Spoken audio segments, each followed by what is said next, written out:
From the 1950s to the 1980s, the water supply at the Camp Lejeune Marine Corps base in North Carolina was contaminated with extremely high levels of toxic chemicals.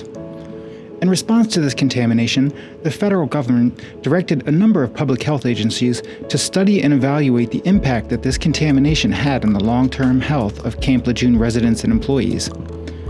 These public health studies identified a number of cancers and other diseases that appeared to be connected to the contaminated water at Camp Lejeune. One of the diseases that was consistently found to be associated with the Lejeune water supply was lung cancer.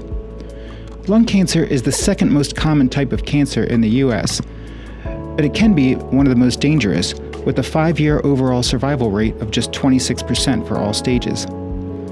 The most significant study linking lung cancer to the water at Camp Lejeune is the ATSDR mortality study, which was published in 2014 and was based on decades of scientific and clinical research by the CDC. The ATSDR mortality study looked at health and mortality records for thousands of residents and employees at Camp Lejeune and compared them to a controlled group of residents from another Marine Corps base that did not have contaminated water.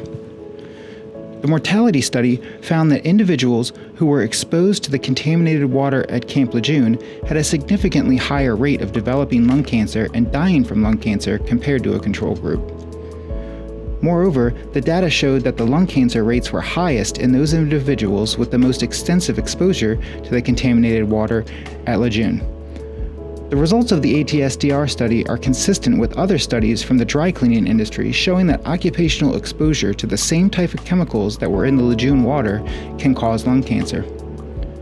For many years, the victims of the water contamination at Camp Lejeune have been blocked from bringing civil lawsuits. Now, however, Congress is on the verge of passing a new law that will give Camp Lejeune victims the right to bring claims for their injuries. If you worked or lived at Camp Lejeune during the contamination period and were diagnosed with lung cancer, call us today for a free consultation.